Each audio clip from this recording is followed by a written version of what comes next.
Bonjour les amis, je suis John Lomaking, bienvenue au panel de l'école du sabbat 3 ABN. Nous avons parlé de l'amour de Dieu et de la justice ce trimestre et la leçon numéro 10, c'est les protocoles d'engagement. Nous sommes tous impliqués dans une guerre que nous ne comprenons parfois pas. Et c'est ce dont nous allons parler aujourd'hui. Pour nous suivre, allez sur 3abnsabbatschoolpanel.com, télécharger une copie numérique ou mieux encore, allez dans votre église adventiste du 7e jour et rejoignez-les alors que nous marchons ensemble à travers cette étude passionnante. Mais quoi que vous fassiez, ne partez pas, nous revenons tout de suite.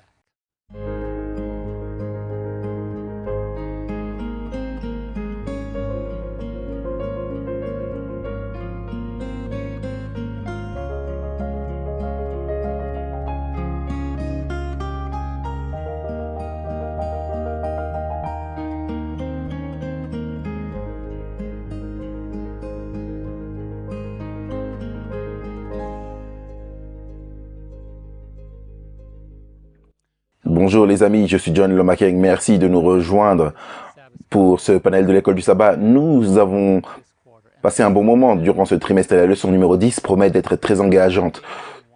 Sous le titre protocole d'engagement. Nous sommes tous impliqués dans un conflit que parfois nous ne comprenons pas. Et souvent, nous nous plaignons de Dieu. Aujourd'hui, nous allons parler de la façon d'éviter cela et je couvrirai également, cela est mon titre pour ce jour, un ange retardé. Qu'est-ce qui se passe lorsque l'exaucement de vos prières arrive avec un retard? Avant d'entrer dans le vif du sujet, à ma gauche immédiate se trouve John Denze, pasteur John Denze, directeur de 3ABN Latino. Comment vas-tu aujourd'hui? Merci pasteur Lomaking, c'est une bénédiction d'être ici. Je vais bien grâce à Dieu et lundi, j'ai le dragon de l'Apocalypse. Au milieu se trouve mon frère James. Les fils du tonnerre, j'ai la leçon de mardi, le cas de Job. Vous devez rester bien éveillé parce que ça va être puissant. Waouh. Et Jill, je sais que tu ne vas pas nous décevoir. Qu'est-ce que tu as sur ta liste aujourd'hui? Nous regardons le prince temporaire de ce monde. Et Shelly, la dame de l'Alliance. Qu'est-ce que tu as pour nous? J'aime cette leçon. La leçon de jeudi porte sur les limites et les protocoles et ça va vous aider à comprendre beaucoup de choses sur ce qui se passe. Ok, alors avant d'aller plus loin, veux-tu bien prier pour nous, Shelly? Notre Père, merveilleux, glorieux, aimant et juste, merci pour cette leçon. Merci pour l'accent mis sur ton amour, ton caractère et les explications qui nous aident tous à grandir. Nous te demandons maintenant que tu nous guides par ton Esprit Saint. Donne-nous des oreilles pour entendre ce que l'Esprit dit et un cœur qui le mettra en pratique. Au nom de Jésus, Amen. Amen. Merci, Shelly. Protocole d'engagement. Quand vous entendez ce titre, vous pensez à la guerre, au conflit. Un camp contre un autre. Des opérations secrètes. Les plans, le camouflage, ça ressemble à quelque chose qui va arriver bientôt. Pendant les 6000 dernières années, on était dans les protocoles d'engagement et ces règles ont été transformées, tordues du côté de l'ennemi, mais constantes du côté de Dieu. Notre texte à mémoriser pour cette étude, c'est 1 Jean 3, 8. Et regardez ce que l'introduction de la leçon est merveilleusement posée alors qu'elle nous donne un aperçu de qui est impliqué dans les protocoles d'engagement. 1 Jean 3, 8. Celui qui pêche est du diable, car le diable pêche dès le commencement. Voilà pourquoi j'aime ce que Jésus va faire dans ce contexte. Le Fils de Dieu a paru afin de détruire les œuvres du diable. Non seulement dans le monde, mais également dans nos vies individuelles. Quand nous pensons au conflit, parfois nous disons que Dieu est responsable de nos conflits. Jésus est souvent mal compris. Pourquoi a-t-il permis cela? Où est-il quand je prie? Pourquoi ne se montre-t-il pas? Comment a-t-il pu me laisser tomber alors que j'espérais qu'avant le décès de mon père, il lui donnerait un autre jour de vie? Ce sont des moments qui sont des moments questionnants et la divinité se tient silencieusement à côté et comprend ce dont nous avons besoin. Nous avons besoin de compréhension de la grâce de Dieu. Dans les moments où nous ne comprenons pas, vous priez parfois et La prière n'est pas exaucée parce que vous aimez prier et obtenir des réponses immédiatement. J'ai pensé à cela. Je suis membre Amazon Prime et peut-être que vous qui n'êtes pas de ce côté du monde, vous ne savez pas ce que ça signifie, mais cela signifie simplement que je ne paie pas pour les frais d'expédition. Mais lorsque j'ai la possibilité de choisir, je veux que mon produit arrive le plus rapidement possible. Et parfois, nous sommes exactement de la même manière. Lorsqu'il s'agit de la réponse à nos prières, nous voulons que la chose se produise rapidement. Nous disons, Dieu, donne-moi la patience. Mais donne-la moi tout de suite. Et en tant que chrétien, on met Dieu à l'épreuve. Seigneur, je veux une expédition qui arrive le lendemain pour cette prière. J'ai besoin de ce travail maintenant. Et le Seigneur pourrait dire, tu n'as pas besoin de ce travail parce que dans ce travail, tu pourrais échouer. Tu veux l'argent, mais ce n'est pas la position que je veux pour toi. Et Dieu est accusé. Et ensuite, on se dit, ok Seigneur, pas de problème, ça arrive pas le lendemain, mais donne-la moi au moins dans 2 jours. Je suis prêt à attendre 1 jour en plus. Le Seigneur dit, non, c'est pas l'entreprise où tu dois travailler. On se dit, ok Seigneur, pourrais-tu au moins envoyer ma réponse en courrier prioritaire? Parce qu'on ne veut pas que ça arrive en normal. C'est beaucoup trop long pour nous, mais que se passe-t-il avec ces protocoles d'engagement? Que vous arrive-t-il lorsque votre foi est mise à l'épreuve? Que vous arrive-t-il pendant le retard, lorsque la souveraineté semble faire une sieste? Eh bien, j'ai 7 points. Jill et moi partageons ça, mais en fait, c'est vraiment elle, la dame au liste. Que se passe-t-il lorsque le retard affecte votre façon de considérer Dieu? Eh bien, commençons par la chose que j'appelle la plus importante, le timing divin. Qu'est-ce que j'ai dit? Le timing divin. Dieu a un timing qui n'est pas en harmonie avec notre timing, parce que Dieu voit l'entreprise en train de se construire. Il voit le poste qui vient de s'ouvrir. Puis il dit, c'est ça le travail que je veux pour toi, John. Attends. J'ai eu cela tout le long de ma vie en tant que pasteur, me demandant qu'est-ce que j'allais faire ensuite. Ma femme et moi avons découvert qu'il est préférable de ne pas dire à Dieu ce que nous allons faire ensuite parce que Dieu le change toujours. Alors nous avons décidé de ne pas dire ça à Dieu. Vous savez, je ne fais pas ça, j'aime ça, c'est ce que je veux. Parce que Dieu change toujours les choses pour nous rappeler que nos plans ne sont pas aussi bons que les siens. Et quand nous arrivons au plan de Dieu, nous disons « Merci de ne pas avoir répondu à ma prière ». La femme de Billy Graham a dit cela, elle a dit « Si Dieu répondait toujours à mes prières, j'aurais été marié 7 fois avant d'épouser Billy Graham ». Il y a donc quelque chose qui s'appelle le timing divin. Regardons cela dans Ésaïe 40, versets 29 à 31. Le timing divin, qu'est-ce qui se passe lorsque vos prières sont retardées, lorsque vous n'avez pas de réponse, lorsque Dieu ne vous donne pas la livraison le lendemain, mais transforme votre prière en courrier normal, voire que l'exaucement n'arrive jamais. Ésaïe 40, 29, 31. Il donne la force à celui qui est fatigué, et il augmente la vigueur de celui qui tombe en défaillance. Les adolescents se fatiguent et se lassent, et les jeunes hommes chancellent. Mais ceux qui se confient en l'Éternel renouvellent leur force. Ils prennent le vol comme les aigles. Ils courent et ne se lassent point. Ils marchent et ne se fatiguent point. N'est-ce pas merveilleux? Le Seigneur nous dit, tu te sens faible, tu te sens fatigué. Tiens bon, je suis en train de te préparer la meilleure réponse pour toi. Est-ce que vous avez déjà eu cette expérience où vous voulez ceci, mais Dieu vous a donné cela? Vous vouliez cela et Dieu vous a donné ceci. Le colis est arrivé et c'était tout ce que vous ne pouviez même pas imaginer. C'est ce qui se passe quand Pierre était en prison. Pierre priait pour être délivré, mais Dieu ne l'a pas seulement délivré au-delà de la première porte ni la deuxième, mais il a même ouvert la porte de fer. Pierre était enchaîné à des soldats qui s'enchaînaient au mur. Comment sortir de cela? Vous ne pouvez pas bouger car ils bougeront si tu bouges. Eh bien, le Seigneur a brisé ses chaînes et personne ne le savait. Qu'en est-il du geôlier de Philippe, qui pensait que sa vie était sur le point d'être prise parce que les prisonniers se sont échappés? Ils ont dit, non, non, non, attends, on est tous ici. Dieu ne voulait pas nous libérer seuls, il voulait te libérer également. Vous voyez, les protocoles d'engagement ne sont pas des règles égoïstes. Dieu ne veut pas simplement vous sauver pour vous sauver, il veut sauver ceux qui sont autour de vous également. Il veut permettre que le conflit vienne dans votre vie, afin que quelqu'un qui ne connaisse pas Dieu puisse voir comment Dieu délivre vraiment. Alors qu'est-ce que Dieu fait d'autre? Il permet que notre foi soit soumise à l'épreuve. En voici un autre, Jacques 1, 2, 4. Pourquoi laisse-t-il notre foi être mise à l'épreuve? Jacques 1, 2, 4. Mes frères, regardez comme un sujet de joie complète les diverses épreuves auxquelles vous pouvez être exposés, sachant que l'épreuve de votre foi produit la patience. Mais il faut que la patience accomplisse parfaitement son œuvre, afin que vous soyez parfaits et accomplis sans faillir en rien. Pourquoi est-ce que je dois passer par des épreuves? Vous ne saurez jamais à quel point vous êtes fort jusqu'à ce que Dieu augmente le poids des épreuves. On veut être fort, mais on ne veut pas attendre.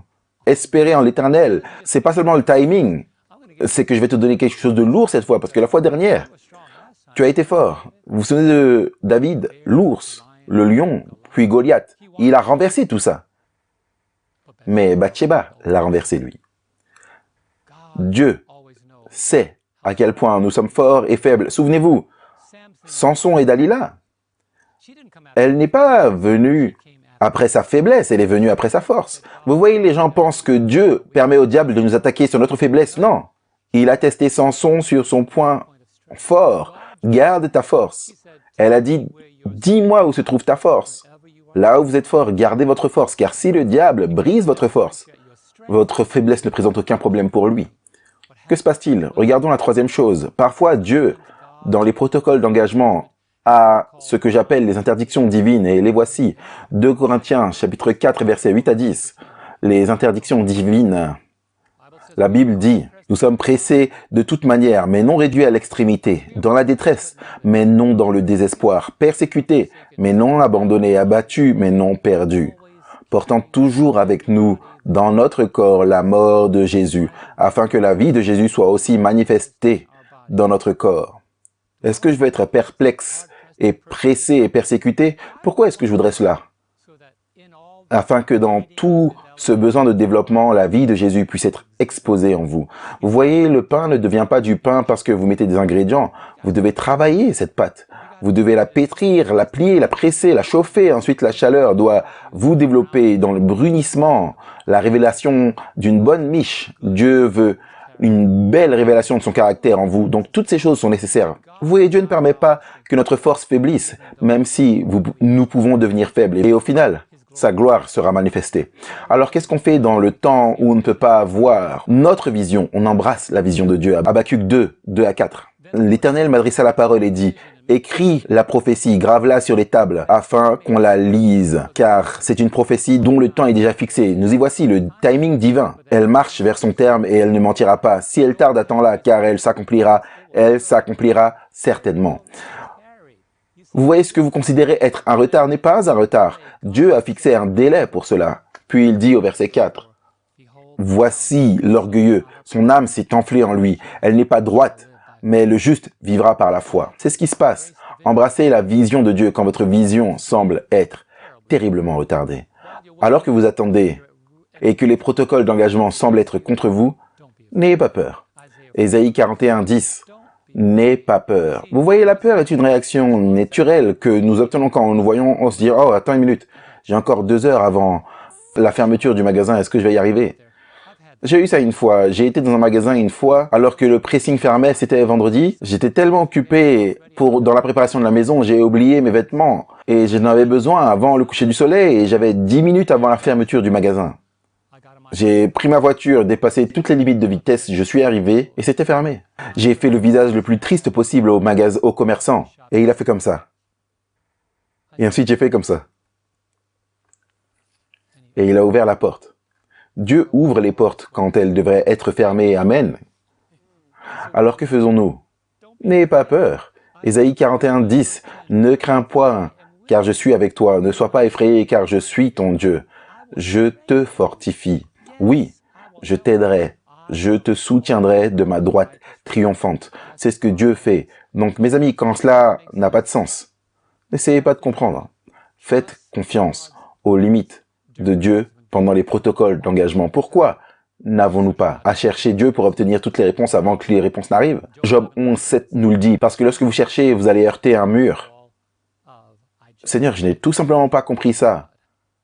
Est-ce que vous pouvez rechercher les profondeurs de Dieu?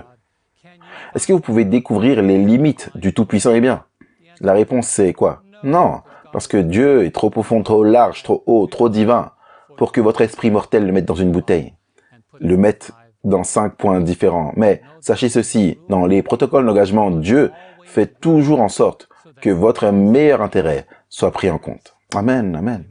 Loué soit le Seigneur. Je garde à l'esprit ce visage triste que tu as manifesté, mais au final, tu as eu ton costume. Eh bien, je m'appelle John Denze, j'ai la leçon de lundi, le dragon de l'Apocalypse. Nous allons regarder Apocalypse chapitre 13 et 12. Et commençons par Apocalypse 13, 1 à 8. La leçon nous demande que révèle ce passage sur l'étendue du pouvoir du dragon. Nous parlons des protocoles d'engagement. Le verset 1. « Et il se tint sur le sable de la mer. Puis je vis monter de la mer une bête qui avait 10 cornes et 7 têtes.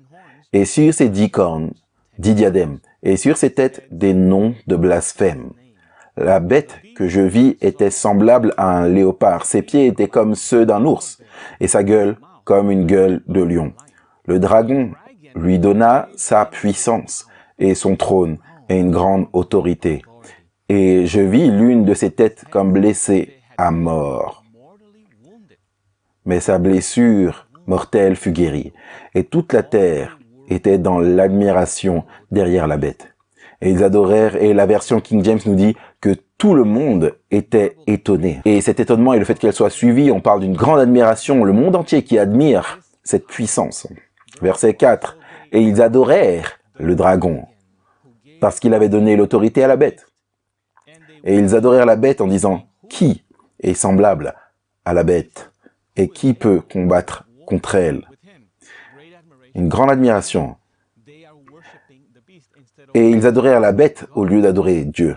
La Bible nous dit dans Apocalypse chapitre 14 que nous devons adorer Dieu. Il est digne de louange. Il est digne de toute notre adoration. Dans Apocalypse 13, 5, nous continuons. Il lui fut donné une bouche qui prononçait de grandes choses et des blasphèmes. Et il lui fut donné l'autorité de continuer pendant 42 mois. Puis il ouvrit sa bouche pour blasphémer contre Dieu, pour blasphémer son nom, son tabernacle et ceux qui habitent au ciel. Donc nous voyons que c'est une puissance complètement contre Dieu. Nous parlons du grand conflit entre le bien et le mal et des règles d'engagement. Remarquez le verset 7. Il lui fut donné de faire la guerre aux saints et de les vaincre. Et lui fut donné autorité sur toute tribu, tout peuple, toute langue et toute nation. Et tous les habitants de la terre l'adoreront, ceux dont le nom n'a pas été écrit dès la fondation du monde dans le livre de vie de l'agneau qui a été immolé.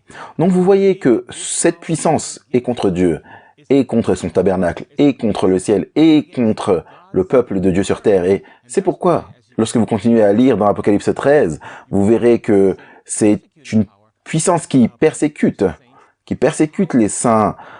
Le pouvoir lui est donné pendant 42 mois et l'autorité et la possibilité de parler contre le Très-Haut. Encore une fois, cela nous montre que Dieu donne aux gens la liberté de choisir. Ils peuvent l'adorer librement ou parler contre lui. Et bien sûr, nous parlons de Satan, le dragon.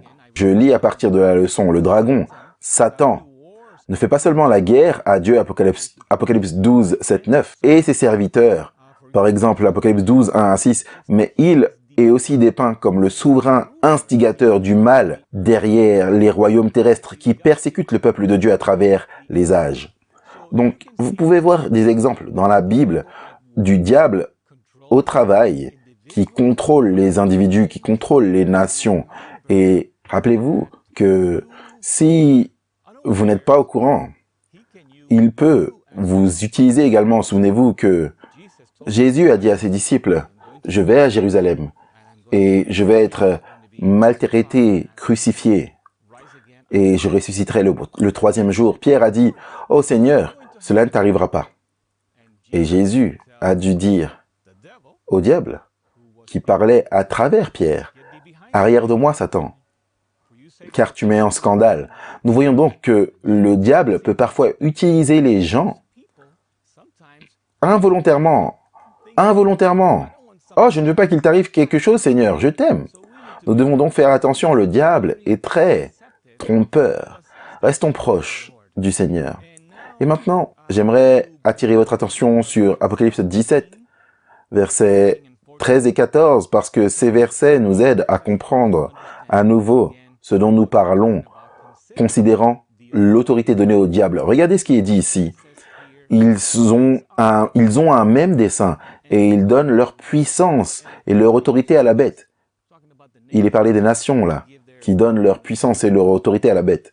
Ils combattront contre l'agneau et l'agneau les vaincra parce qu'il est le Seigneur des seigneurs, le roi des rois et les appelés, les élus et les fidèles les vaincront aussi. Donc c'est une bonne nouvelle pour nous. Et même s'il semble que le monde entier est contre nous, si Dieu est de notre côté, nous allons être victorieux et gagnants. Et nous entendons sur TuiBN, vous allez entendre sur TuiBN, lisez le résumé à l'arrière, le peuple de Dieu gagne. Et nous vous encourageons à faire partie du peuple de Dieu. Je lis à partir de la leçon. Satan, le dragon, donne son pouvoir et son autorité à une bête. Et un pouvoir politique, terrestre, religieux, si vous continuez à regarder TuiBN, vous comprendrez que nous parlons de l'Église catholique romaine. Ce pouvoir est exercé afin d'usurper le culte dû à Dieu. La bête blasphème le nom de Dieu. Elle fait également la guerre au sein de Dieu et les vainc même. Regardez comment c'est dit, du moins pendant un certain temps. Et Dieu limite le diable et ceux qui travaillent avec lui. Et je loue le Seigneur qu'il ne permette pas au diable, à Satan, de faire tout ce qu'il veut. Parce que s'il était autorisé à faire tout ce qu'il voulait, alors vous et moi ne serions même pas en vie. Parce que la Bible le présente comme un lion rugissant, cherchant qui il pourra dévorer. Mais Dieu dit, tu ne peux pas aller plus loin que cela. Et nous louons le Seigneur, qu'il mette cette limite sur le diable chaque jour. Loué soit le Seigneur pour cela. Donc, il est dit ici, dans la leçon, cette autorité, cette juridiction mondiale lui sont données par le dragon, le grand usurpateur de ce monde. Jésus appelle le diable le prince de ce monde. Et pendant un temps, il est le prince de ce monde. Mais gloire soit à Dieu, Jésus a été victorieux. Et rappelez-vous, il dit, prenez courage, j'ai vaincu le monde en votre faveur et à la mienne. Apocalypse 12, 12, allons là. Regardez ce qui est dit. C'est pourquoi réjouissez-vous, cieux, et vous qui habitez dans les cieux, malheur à la terre et à la mer, car le diable est descendu vers vous animé d'une grande colère, sachant qu'il a peu de temps. J'aime comment c'est écrit. Il n'est pas dit que le diable est en colère, il est dit qu'il a une grande colère, parce qu'il sait qu'il a peu de temps. Et il intensifie ses efforts, comme jamais auparavant. Nous voyons le diable à l'œuvre chaque jour. Il nous suffit de regarder autour de nous, ou même de regarder notre vie, et nous voyons le diable essaye de tout détruire. Et aussi, si vous voulez prendre un risque, écoutez les nouvelles, et vous verrez que le diable est à l'œuvre partout dans le monde. Mais revenons à la leçon encore une fois. Ici, la leçon nous dit, toutefois, il y a des limites claires à Satan et à ses agences, y compris des limites temporelles. C'est pourquoi réjouissez-vous, cieux. Nous avons lu cela et regardez ce dont on a parlé, qu'il n'a que peu de temps. Et dans Apocalypse chapitre 12, verset 14, il est dit, « Et les deux ailes du grand aigle furent données à la femme afin qu'elle s'envolât au désert vers son lieu où elle est nourrie pendant un temps, des temps et la moitié d'un temps, loin de la face du serpent. » Apocalypse 13, 5. « Et il lui fut donné une bouche qui proférait des paroles arrogantes et des blasphèmes, et il lui fut donné le pouvoir d'agir pendant 42 mois. » On a déjà parlé de cela, alors qu'on a lu Apocalypse 13, 1 à 8. Quelle est cette période de 42 mois? Est-ce qu'on parle de mois littéraux? Non, c'est un temps prophétique. Nous comprenons que 42 mois sont égaux à 1260 années littérales. 1260 jours équivalent à 1260 ans. De 538 après Jésus-Christ à 1798. Et rappelez-vous que la bête a reçu une blessure qui finira par guérir. Et nous voyons que c'est un processus qui continue. Et malheureusement, nous allons voir cette puissance recevoir à nouveau son pouvoir et son autorité. Et elle va exercer cette colère contre le peuple de Dieu. Mais j'aimerais vous dire que dans Daniel chapitre 7, il est dit des choses merveilleuses. Et laissez-moi vous le lire. Le règne, la domination et la grandeur de tous les royaumes qui sont sous les cieux seront donnés au peuple des saints du Très-Haut. Son règne est un règne éternel, et tous les dominateurs le serviront et lui obéiront. Le peuple de Dieu gagne. Soyez du côté de Dieu. Ne soyez pas du côté du diable, car des choses terribles vous arriveront. Il vaut mieux être du côté de Dieu. Merci pour cette présentation. Nous avons encore 3 jours à couvrir. Nous allons faire une courte pause pour un moment missionnaire, et nous serons de retour tout de suite. Bonjour, je suis Greg Morricone. Je suis si heureux que vous m'ayez rejoint pour le moment missionnaire de 3ABN. Nous vous avons parlé de Meg, qui a grandi catholique, mais a arrêté d'aller à l'église parce qu'elle avait l'impression que Dieu ne faisait que punir et qu'il était méchant. Un jour, elle a commencé à écouter la voix de la prophétie avec Loni Molichenko sur son trajet du travail et a commandé le guide d'études bibliques gratuit Discover. Enthousiasmée par la vérité qu'elle apprenait, elle a partagé ça avec ses amis et leurs pasteurs. Mais on lui a dit qu'elle avait tort et qu'elle ne devrait plus parler de cela. Confuse et découragée, Meg a arrêté d'aller à l'église et a juste lu sa Bible. Mais elle aspirait à la communion. Alors finalement, elle a recommencé à visiter les églises. Puis, alors qu'elle était assise dans l'un de ses services, un homme derrière elle lui a offert un livre. Eh bien, ce livre était une grande controverse. Quelques instants plus tard, quand elle s'est retournée pour le remercier, il avait disparu. Meg se demande encore si c'était peut-être un ange à cause de l'impact que cela a eu sur sa vie. Eh bien, ce livre est resté sur son étagère pendant 1 an. Mais quand Meg l'a pris, elle a été étonnée. Elle n'a jamais rien su de l'histoire du christianisme et cela correspondait parfaitement à la Bible. Les pièces se mettaient en place, mais Dieu avait encore une pièce pour elle. Ne manquez pas le reste de cette histoire incroyable la prochaine fois sur le moment missionnaire de 3ABN. Que Dieu vous bénisse. Eh bien, un nouveau bienvenue, nous allons passer à la leçon de mardi. James. Merci John, j'ai la leçon de mardi, elle s'intitule « Le cas de Job ». Je m'appelle James Rafferty, nous allons examiner les chapitres 1 et 2 de Job. Ce livre contient des informations fascinantes sur la réalité de la grande controverse. Commençons par Job chapitre 1 et verset 1. Il y avait un homme dans le pays d'Uz, peu importe où ça se trouve, qui s'appelait Job. Ce mot signifie « haï ». Et cet homme était intègre et droit et il craignait Dieu et il se détournait du mal. On va parler de ça s'il nous reste un peu de temps. Il lui naquit 7 fils et 3 filles. Il possédait 7000 brebis, 3000 chameaux, 500 paires de bœufs, 500 ânesses et un très grand nombre de serviteurs. Cet homme était le plus considérable de tous les fils de l'Orient. Job était riche, il était riche d'enfants, il était riche de possessions matérielles. Et ses fils, verset 4, allaient les uns chez les autres et donnaient tour à tour un festin. Ils invitaient leurs 3 sœurs à manger et à boire avec eux. Et quand, verset 5, les jours de festin étaient passés, Job appelait et sanctifiait ses fils, puis il se levait de bon matin et offrait pour chacun un holocauste. Car Job disait, peut-être mes fils ont-ils péché et ont-ils offensé Dieu dans leur cœur. C'est ainsi que Job avait coutume d'agir et c'est le témoignage de sa perfection. Sa perfection était une manifestation de son amour pour ses enfants, non pas parce que c'était de bons enfants, mais parce qu'il avait peur qu'ils ne soient pas de bons enfants. Donc Job reflète le caractère et le cœur de Dieu. Verset 6. Or, les fils de Dieu vinrent un jour se présenter devant l'Éternel, et Satan vint aussi au milieu d'eux. Il y a un changement ici, un changement de scène. Nous sommes maintenant au ciel, nous sommes maintenant en présence de Dieu. Et les fils de Dieu, que nous comprenons comme étant les représentants des mondes non déchus, les fils de Dieu viennent se présenter devant le Seigneur. Et devinez qui se présente? Satan. Satan se présente. Et j'aime ça parce que le Seigneur a dit à Satan, verset 7, « D'où viens-tu » En d'autres termes, Satan ne vient pas en présence de Dieu, il ne vient pas au rassemblement des représentants de ces différents mondes sans être défié par Dieu. Qu'est-ce que tu fais ici? Qu'est-ce que tu fais ici? Et Satan répond au Seigneur, il dit de parcourir la terre et de m'y promener. En d'autres termes, je suis le représentant de la planète Terre. Et le Seigneur dit à Satan, as-tu considéré mon serviteur Job? Il n'y a personne comme lui sur la terre. C'est un homme parfait et droit, craignant Dieu et se détournant du mal. Et Satan répondit à l'Éternel, est-ce de manière désintéressée que Job craint Dieu? Ne l'as-tu pas protégé, lui, sa maison et tout ce qui a lui? Tu as béni l'œuvre de ses mains et ses troupeaux couvrent le pays.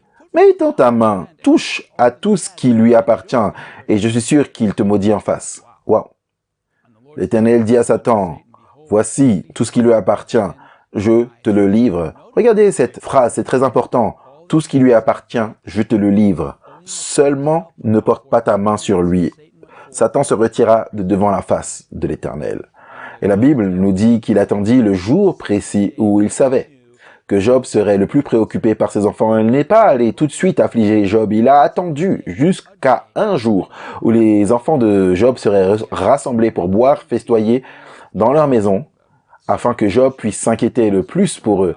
Et quand Satan les a pris, c'est ce que nous dit l'histoire, il a détruit les enfants de Job. Quand il fait cela, Job va être le plus inquiet concernant leur sort. C'est comme ça que Satan travaille. Oui, Job, c'est lui qui sera le plus inquiet concernant leur sort. Satan œuvre pour essayer de nous frapper dans nos moments les plus faibles, les plus vulnérables de la vie. Et donc il y a des détails vraiment très importants que nous pouvons tirer de cela. La leçon nous dirige vers ces protocoles d'engagement. Et Job, chapitre 1 et 2, on va regarder le chapitre 2 si on a le temps, expose ces règles, ces protocoles d'engagement. Tout d'abord, il semble y avoir une sorte de conseil céleste. Pas seulement un dialogue entre Dieu et Satan, mais d'autres êtres célestes sont impliqués dans ce conseil. Ils se réunissent dans ce conseil. Nous comprenons donc qu'il y a des mondes non déchus dans l'univers de Dieu, dans la création de Dieu. Il y a des fils de Dieu qui viennent et qui se rassemblent en présence de Dieu. Et Satan entre dans ce rassemblement. Il n'est pas sans contestation qu'il entre dans ce rassemblement. Mais deuxièmement, nous savons qu'il existe une sorte de conflit sur la planète Terre, car Satan prétend être venu de la planète Terre, de marcher, de s'y promener, en d'autres termes. Vous savez, lorsque vous achetez un bien immobilier, vous achetez une voiture, vous vérifiez, vous regardez qu'il n'y a pas de bosse, pas d'égratignure, vous vérifiez toute la propriété, alors que vous êtes sur le point de l'acheter et vous la revendiquez comme vôtre. Alors Satan dit, je viens de courir, de me promener sur la Terre, et la Terre est à moi. Ces autres représentants sont ici pour représenter leur planète, et je viens représenter la planète Terre. Et donc, Dieu, immédiatement, dit, attends une minute, est-ce que tu as regardé mon serviteur Job? Ce qui nous amène à l'idée qu'il y a un conflit ici. Satan dit que la Terre est à lui. Dieu dit, attends une minute. J'ai encore des gens sur la planète Terre qui me représentent. J'ai des gens sur la planète Terre qui me servent. J'ai des gens sur la planète Terre qui révèlent mon amour, mon caractère à ceux qui les entourent. Job se lève tôt et il leur donne sa vie. Il prie pour ses enfants. Non pas parce qu'ils sont bons, mais parce qu'il a peur qu'ils ne soient pas de bons enfants. Je donne mon temps à la planète Terre en permanence. Je suis continuellement en train de servir, d'être un médiateur, d'œuvrer en leur faveur. Et nous voyons donc cette question dans le contexte de ce thème de la grande controverse. La planète Terre a été donnée à Adam, mais elle a été volée par Satan et elle a été rachetée par Christ. Et nous voyons cela dans Hébreux chapitre 2, versets 6 à 9, et dans Jean 12, verset 31. Jésus chasse le prince de cette terre, celui qui prétend être le prince de cette terre. Troisièmement, alors que Dieu déclare Job irréprochable, droit et craignant Dieu, Satan prétend que Job semble craindre Dieu seulement parce que Dieu le protège. Ce qui équivaut à une calomnie contre le caractère de Job et celui de Dieu également.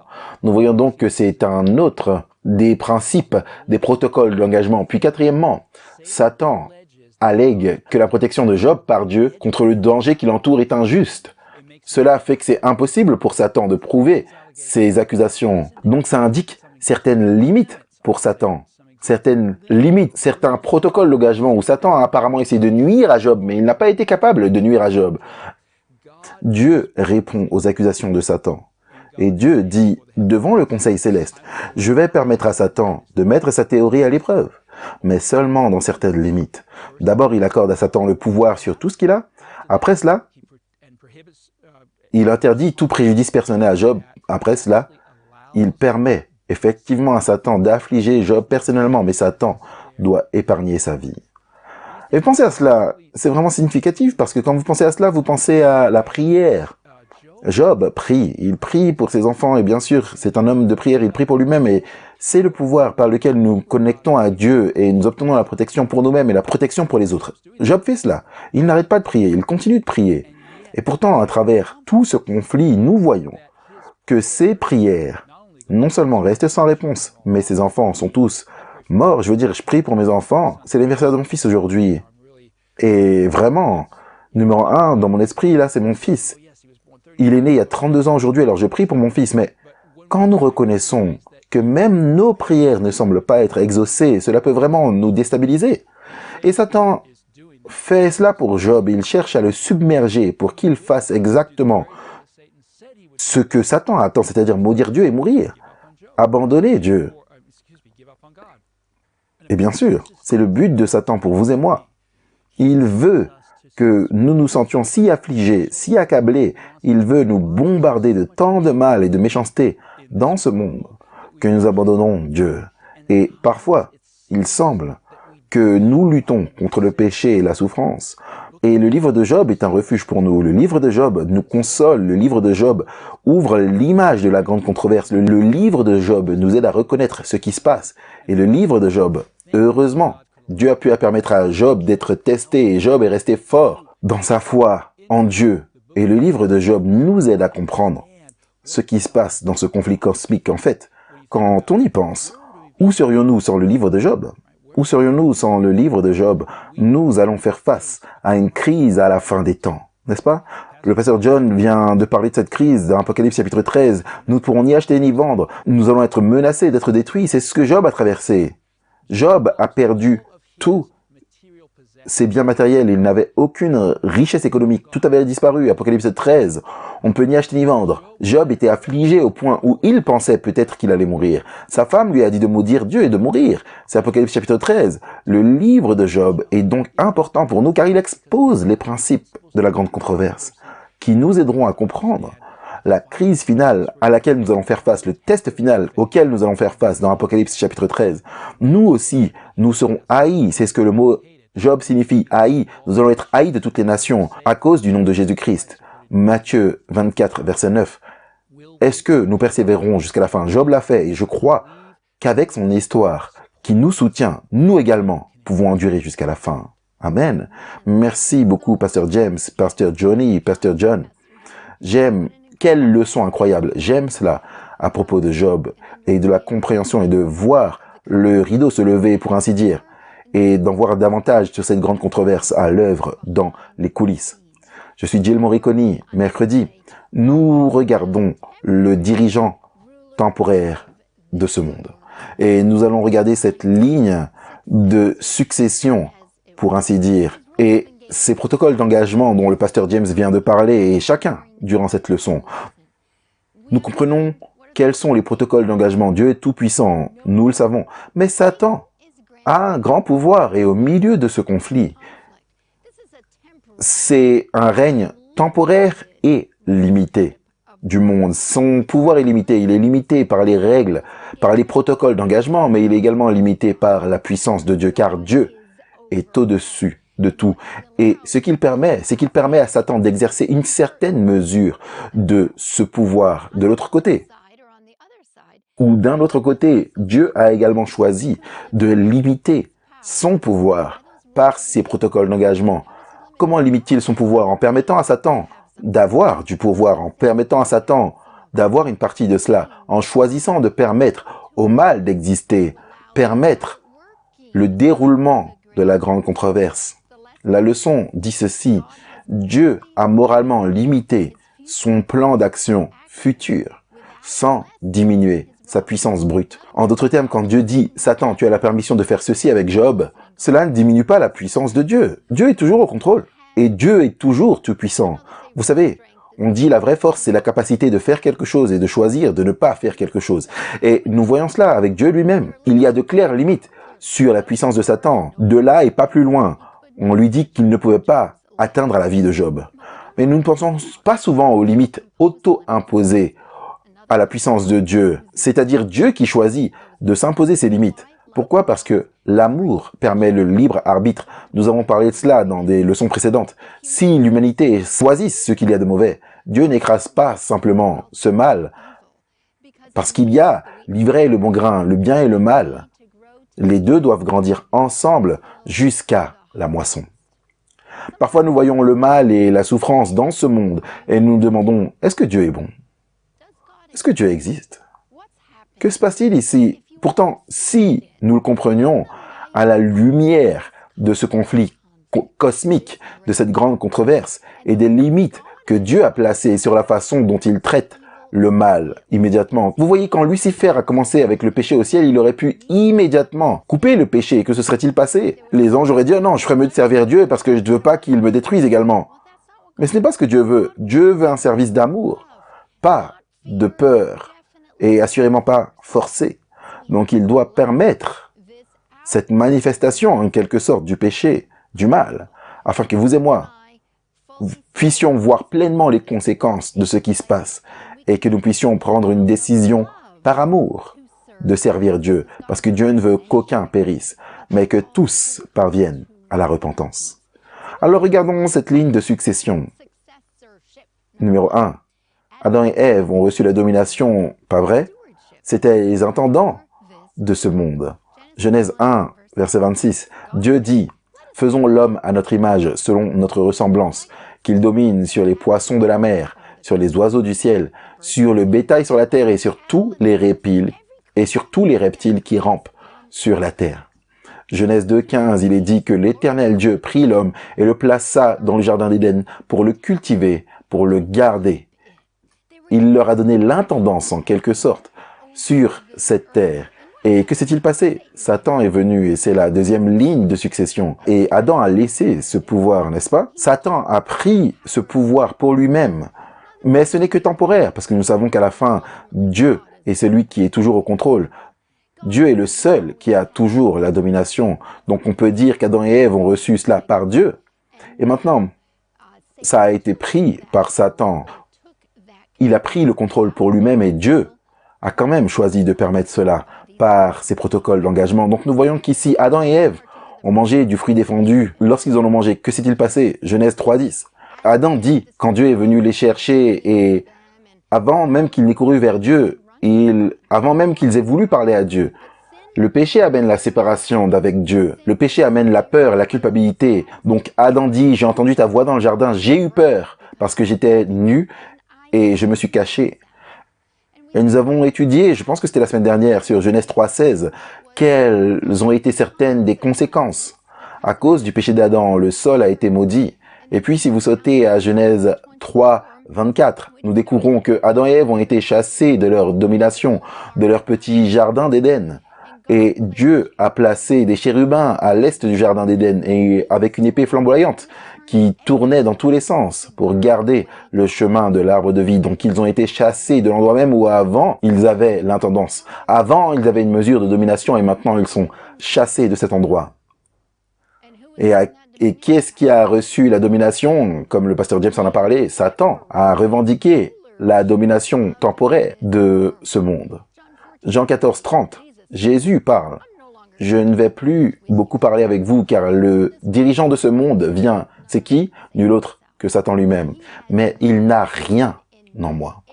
Indiquant qu'il n'avait pas de péché en Jésus, rien, que Satan, s'il devait venir avec la tentation, il n'y a pas de réponse à la tentation, parce qu'il n'y a pas de péché en Jésus.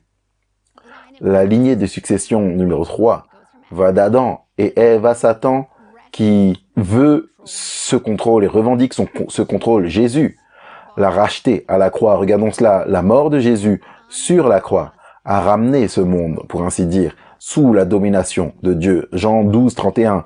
Je pense que le pasteur James l'a lu. Maintenant, c'est le jugement de ce monde. Maintenant, le chef de ce monde est jeté dehors. Vous voyez, à la croix, le caractère de Satan a été exposé, pour ainsi dire, pour ce qu'il était vraiment. Tous les mondes déchus, tous les anges ont regardé, je peux imaginer, avec un souffle coupé. Est-ce que c'est vrai, le caractère de Satan? C'est vraiment ce qui se passe? Est-ce que c'est ce qui arrive? Parce que je pense que même les autres se posaient encore des questions. Est-ce que Dieu est vraiment juste? Est-ce que Dieu est vraiment amour? Est-ce que Dieu a vraiment fait la bonne chose? Ou est-ce qu'il y a quelque chose dans la propagande de Satan? Il y a quelque chose qui est en fait vrai. Mais à la croix, nous avons vu le caractère de Jésus et le caractère de Dieu révélé. Satan a été exposé pour qui il était vraiment. Numéro 4. Maintenant, Jésus s'est reposé et a revendiqué la propriété légitime qui lui appartenait depuis le début, en fait, à la croix. Mais pourtant, Satan, même si Jésus a remporté cette victoire, essaie toujours de garder vous et moi sous son contrôle. N'est-ce pas étonnant? 2000 ans après la croix, Jésus est victorieux et nous pouvons tous être victorieux aussi. Et pourtant, nous vivons toujours comme si nous étions sous la domination de l'ennemi. Et il n'a même pas la domination parce que Jésus l'a récupéré. Pourtant, Satan essaie toujours de garder les gens sous son contrôle et sa tromperie. 2 Corinthiens 4, versets 3, 4, même si notre évangile est voilé, il l'est pour ceux qui périssent. dont l'esprit a été aveuglé par le Dieu de cet âge. Ça signifie que Satan aveugle toujours les esprits. Satan continue d'exercer ce contrôle sur ceux qui ne croient pas, de peur que la lumière de l'évangile de la gloire du Christ, que l'image de Dieu ne brille sur eux. Satan cherche toujours à tenter et à tromper et à attirer les gens sous son contrôle. Jean 1, versets 4 et 5. En lui, Jésus, était la vie, et la vie était la lumière des hommes. La lumière brille dans les ténèbres, et les ténèbres ne l'ont pas comprise. Jésus est notre Créateur, l'auteur de la vie physique et spirituelle. Mais vous et moi devons être ouverts pour recevoir la lumière. Vous et moi devons être ouverts pour accepter la lumière. Colossiens 1, 13 et 14. Il nous a délivrés de la puissance des ténèbres et nous a transportés dans le royaume du Fils de son amour, en qui nous avons la rédemption par son sang, le pardon des péchés. En fin de compte, ça se résume à ces protocoles d'engagement et la bataille qui existe entre le bien et le mal, le Christ et Satan. Voulez-vous vous soumettre à Jésus? C'est l'essentiel. Il est venu pour que nous ayons la vie et l'ayons en abondance. Son sang nous purifie de tout péché, mais il ne nous purifie que si nous nous repentons. Il ne nous purifie que si, par la foi, nous l'acceptons comme notre Sauveur.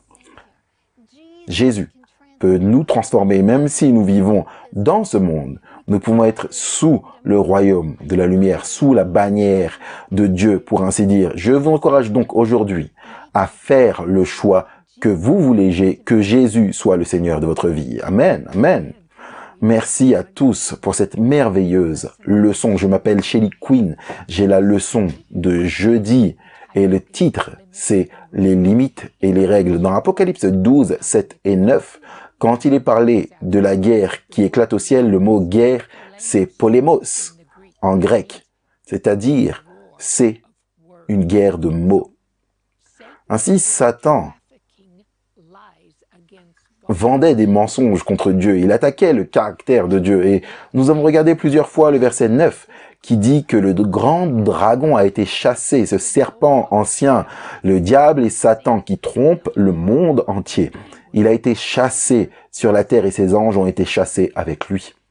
La semaine dernière, nous avons considéré que dans le jardin d'Éden, Satan a utilisé un serpent comme un médium et il a trompé Ève. Nous avons également vu la semaine dernière dans 1 Timothée 2,14, Adam n'a pas été trompé. C'est ce qui est dit.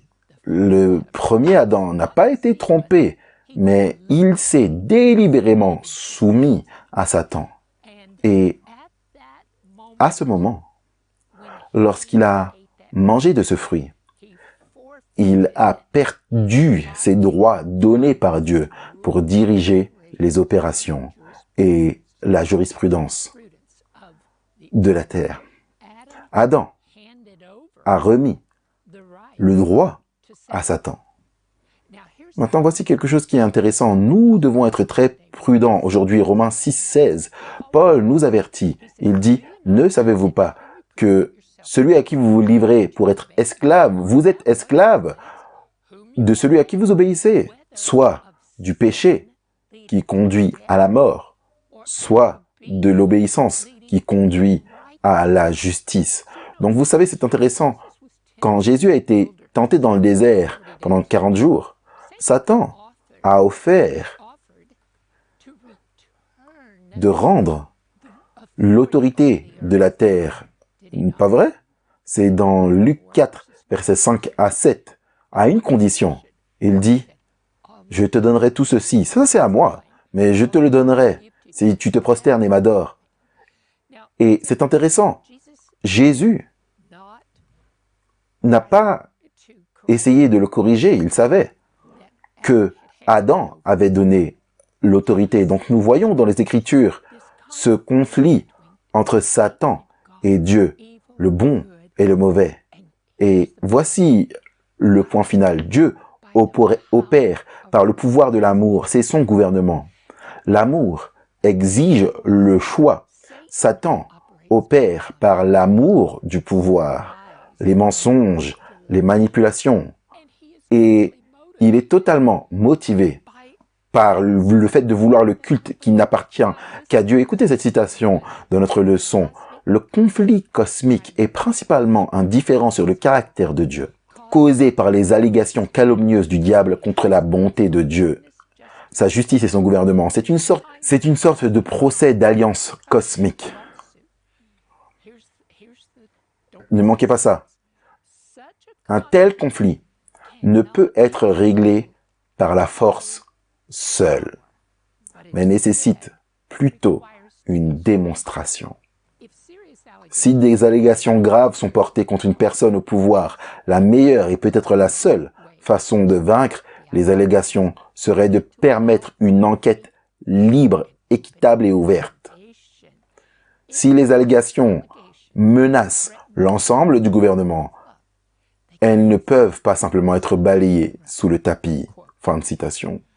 Donc, nous avons vu dans les Écritures, et les Écritures nous le montrent clairement, que bien que Dieu n'ait pas besoin de conseils de quiconque pour approuver ses décisions, nous voyons dans Job chapitre 1, 1 Roi chapitre 22, Daniel 4, nous voyons ce conseil d'êtres qui viennent en présence de Dieu. Et ils font des suggestions de toute évidence. Ils apportent leur contribution à la manière dont Dieu peut accomplir sa volonté. Laissez-moi vous dire quelque chose. Dieu n'est pas un dictateur autoritaire dont beaucoup de gens abusent. Penser que le Créateur inviterait ce conseil à parler avec lui est incroyable. Cependant, il est tout à fait plausible que ce conseil d'être ait eu son mot à dire pour donner à Satan son temps court, comme le dit Apocalypse 12, 2, pour prouver ou réfuter ces accusations. Cependant, il a été déterminé, c'est évident, des protocoles d'engagement pour ce conflit. Ces protocoles sont temporairement en place pour une courte période. Pourquoi Dieu est-il lié par ces protocoles? Parce que notre Dieu, tout-puissant, a accepté. Il a dit, OK, je te donne ce court laps de temps. OK, tu peux essayer de réfuter. Je n'interviendrai pas. Nous savons qu'il met une limite autour de notre libre arbitre, mais parce que Dieu a été d'accord, Dieu tient toujours sa parole. Il est moralement lié. Il ne peut pas simplement dépasser arbitrairement ses limites. Maintenant, quelles que soient ses règles et ses protocoles d'engagement. Marc 6, versets 4 à 6, Jésus dit qu'un prophète est toujours rejeté dans son propre pays, parmi ses parents, parmi sa maison. Puis Marc 6, 5 nous dit que il ne pouvait faire aucun grand miracle là-bas, sauf qu'il imposa les mains à quelques malades et les guérit. Et il s'étonna de leur incrédulité. Puis il parcourait les villages dans un circuit d'enseignement. Laissez-moi vous dire quelque chose. Jésus avait encore le pouvoir de faire de grandes œuvres. Les gens ne venaient pas à lui. Et pourquoi? À cause de l'incrédulité. Et il honore les limites qu'il place autour de notre libre arbitre. Il ne s'impose pas à nous. Maintenant, plus tard, dans Marc 9, 29, nous voyons que l'action divine, c'est magnifique, est liée à la foi et à la prière. Marc 9, 29. Il leur dit, ce genre ne peut sortir que par la prière et le jeûne. Il parle d'essayer de chasser un démon. Voici une citation de notre leçon. Dans ces deux récits, certaines limites ou protocoles d'engagement semblent être en place de manière dynamique, liés à des choses comme la prière et la foi. Ailleurs, nous voyons de nombreuses preuves que la prière fait une différence dans ce monde, en ouvrant des voies pour des actions divines qui, autrement, ne seraient peut-être pas moralement disponibles. Mais nous ne devrions pas faire l'erreur de penser que la foi et la prière sont les seuls facteurs. Il y a probablement beaucoup d'autres facteurs dont nous ne sommes pas conscients. Et tout cela correspond à ce que nous avons vu sur les protocoles d'engagement. Et Comme nous l'avons dit, il y a certaines règles dans la grande controverse qui limitent ce que Dieu peut moralement faire, du moins pour le moment. Fin de citation. Voilà donc ce que j'aimerais vous dire. Les gens ne prient peut-être pas pour eux-mêmes. Et Dieu dit, ok, je ne vais rien faire. Un Dieu aimant qui met des menottes d'amour sur lui-même. Et il ne va pas transgresser leur libre arbitre. Mais devinez quoi? La prière d'intercession lui donne la permission de s'impliquer. Priez, mes amis, priez. Même s'il y a des choses que nous ne savons pas, que nous ne comprenons pas, nous pouvons avoir confiance que Dieu sait toutes choses et son plan, c'est qu'il veut ce qu'il y a de mieux. Il mettra fin au mal. Il va inaugurer une éternité de bonheur. Romains 8, 18, Paul dit « Je considère les souffrances du temps présent, qu'elles ne sont pas dignes d'être comparées à la gloire qui sera révélée en nous. » Comme Jill l'a dit, Christ a porté un coup à Satan à la croix. Il lui a écrasé la tête. Il a prouvé sa nature d'amour sacrificiel. Il a payé notre pénalité pour le péché, pour satisfaire sa propre justice.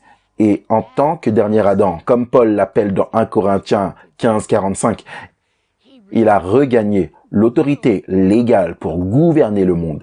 Il a vaincu le diable qui sera jeté dans l'étang de feu à la fin des temps. Et Dieu recréera cette terre pour être comme le jardin d'Éden.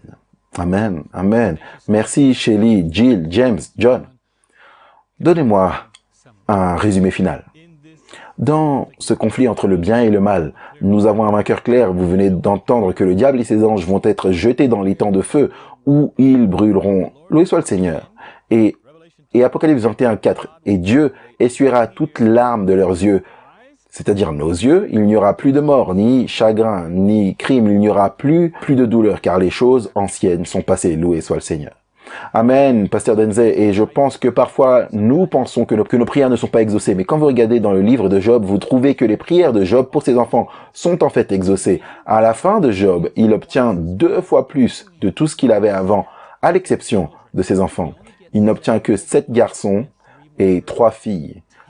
10 enfants, c'est ce qu'il avait au début. 2 fois plus de ses ânes, 2 fois plus de ses bœufs, 2 fois plus de tout, sauf ses enfants, parce que Dieu lui dit, tes enfants sont en sécurité, ils seront ressuscités, et tu les auras les 20 dans le royaume qui doit venir. Amen. Amen. Quand nous regardons le chef temporaire de ce monde, parfois on peut avoir l'impression et se dire, waouh, je suis dans ce monde et il y a le péché, il y a la souffrance, il y a la douleur, mais Romains 8 nous dit que rien ne peut nous séparer de l'amour de Christ. Donc, même dans ce monde, alors que nous attendons avec impatience le monde suivant, nous avons l'espoir de pouvoir être avec Jésus et d'avoir cette paix, cet espoir au milieu de ce monde. Vous savez, je pense à Job, et vraiment, il était comme moi, parce que je suis juste. Je me défendrai. Viens me parler, Seigneur. Si jamais vous vous demandez pourquoi il y a du mal qui se produit, souvenez-vous que Dieu accorde à Satan un temps court pour prouver ou réfuter ses accusations. Puis, Dieu va mettre fin au péché pour toujours. Dieu a conclu un accord sur des protocoles d'engagement. Il est moralement lié par ces termes pour une courte période. Et les protocoles d'engagement sont des directives émises par une autorité spécifiant les circonstances et les limites dans lesquelles les forces s'engagent dans le combat. Et le Seigneur nous a donné cela. Quels sont les protocoles d'engagement pour notre vie? Nous ne vivrons pas de pain seulement, mais de chaque parole qui sort de la bouche de Dieu. Notre prochaine leçon, numéro 11. Qu'aurais-je pu faire de plus? Connectez-vous pour nous rejoindre pour cela, mais pour l'instant, finissons avec la prière. Père Céleste aimant, merci pour ta bonté, ta miséricorde, tes protocoles d'engagement. Que ta parole soit le fondement sur lequel nos vies sont façonnées et que la foi issue de cette connaissance dirige nos vies, nous renforce, nous prions, que toute la gloire et l'œuvre accomplie dans notre vie te soient reflétées au nom de Jésus. Amen.